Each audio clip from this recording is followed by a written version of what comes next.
Yeah, the move. Whatever hand you hit, you move to that side.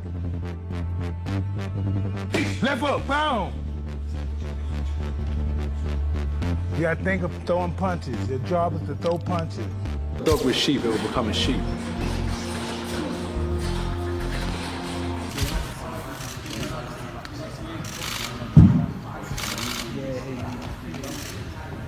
Anthony Joshua is reportedly training with Mike Tyson as he prepares for his upcoming fight against Jake Paul. Joshua has studied old-school techniques associated with Tyson's trainers to refine his skills, and his current focus remains on strategy, speed, and power. The camp emphasizes tactical planning and conditioning, aiming to ensure Joshua is fully prepared and at his best for the upcoming challenge in the ring. Yeah, like he's been doing in the gym, coming forward, punching to the body with his hard punches and bringing it to the head. Ring clip 2 Anthony Joshua revealed how Mike Tyson inspired him, especially with his power and discipline. Now AJ has incorporated specific neck and shoulder exercises into his routine following Tyson's methods. He says these drills help improve strength, stability, and punching impact, showing how studying legends can direct. This is another neck exercise that I got from Mike Tyson. A lot of wrestlers do this. Quite dangerous actually. Physios don't like this type of stuff, but it's good for neck conditioning. It's called neck bridges. And it's flexibility and strength at the same time. So it's a really good exercise if you want to strengthen up your neck area. Directly shaped his own training approach. Mike Tyson advised Anthony Joshua, praising him as an incredible fighter. He emphasized that continuous fighting is key to improvement, saying staying active in the ring helps sharpen skills, build confidence, and... What advice would you give to somebody like AJ? That he has a lot of talent and not to get discouraged. He only loses when he quits. When you quit, all the doors of opportunities close. You know what I mean? You just got to be, game. And then don't get discouraged if you lose. Listen, you just lost, you may have got $30 million. I just think the more time you lay off, the worse you get. You have to fight to be the best. You have to do it more and more and more. Maintain peak performance. Anthony Joshua is training intensively in camp, adopting elements of Mike Tyson's style. He includes specialized neck rolls and strength exercises to build resilience and power, focusing on overall conditioning, speed, and technique. The workouts are designed to enhance his punching impact, agility, and endurance, showing how AJ is fully committed to refining his...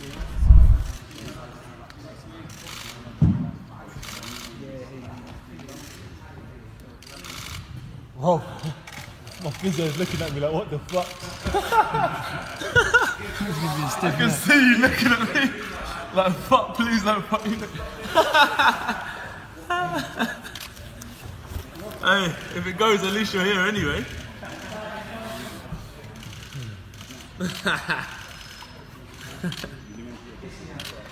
You know, 43,000 tuned in. Oh, mate. I know I started this shit. Just trying to set up the physio table, put the flats on it. Anything. Get back up there. I'm easy, boss. Eat.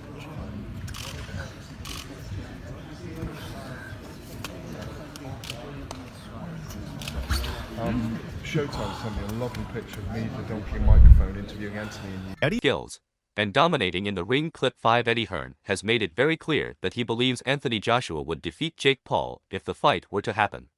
Hearn stresses that although Jake Paul is not considered a top-level boxer or a big name in traditional boxing circles, people should not assume that Joshua's victory would be effortless.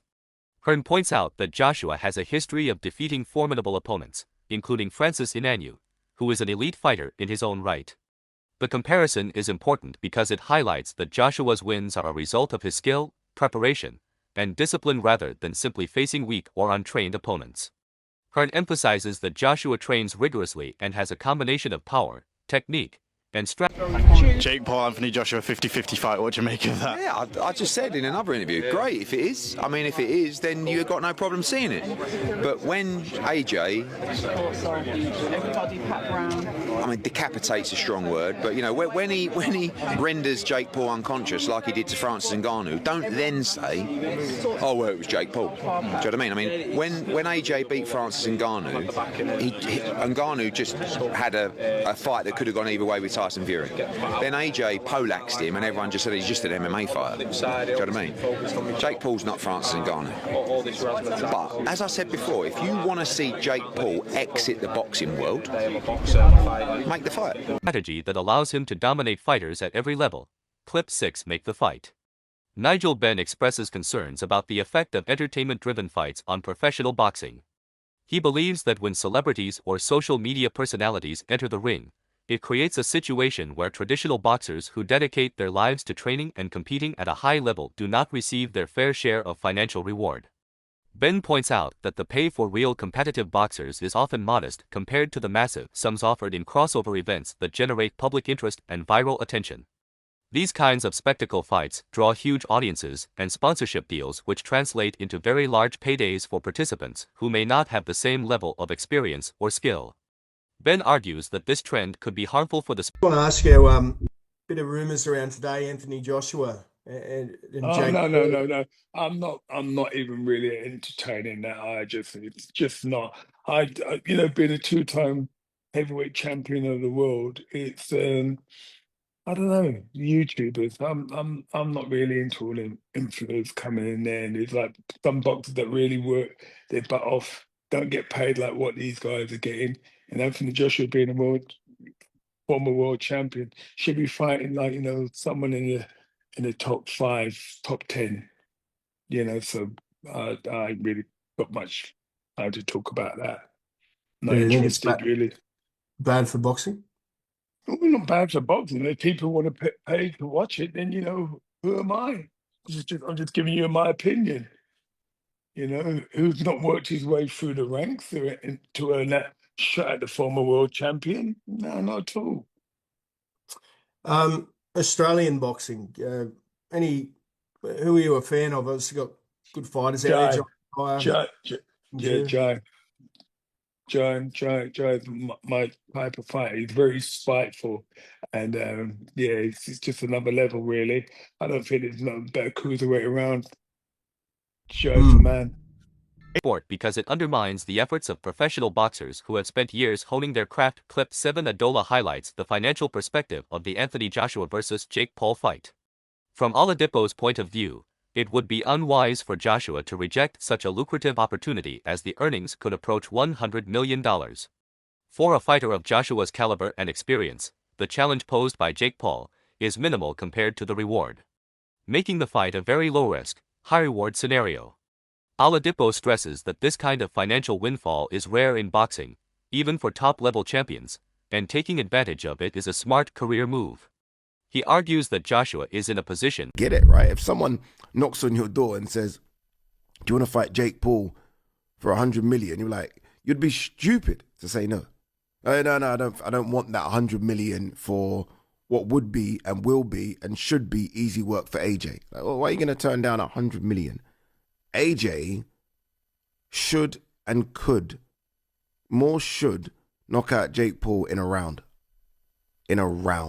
Like, if Jake Paul was over here fighting under our British Boxing Board of Control, I don't think it would be a Southern Area Cruiserweight champion. AJ is a former unified heavyweight champion of the world that I still believe is a top 10 heavyweight in the world. Like, AJ should be able to destroy him. AJ is going to be 60 pounds or so bigger than him. AJ hits like a truck. AJ is a better boxer. Like, this is a no contest from the beginning. Where he can combine financial gain with a manageable level of risk given Paul's relative inexperience as a professional boxer. Clip 8. A large portion of boxing fans are vocal in their criticism of the idea of Anthony Joshua fighting Jake Paul.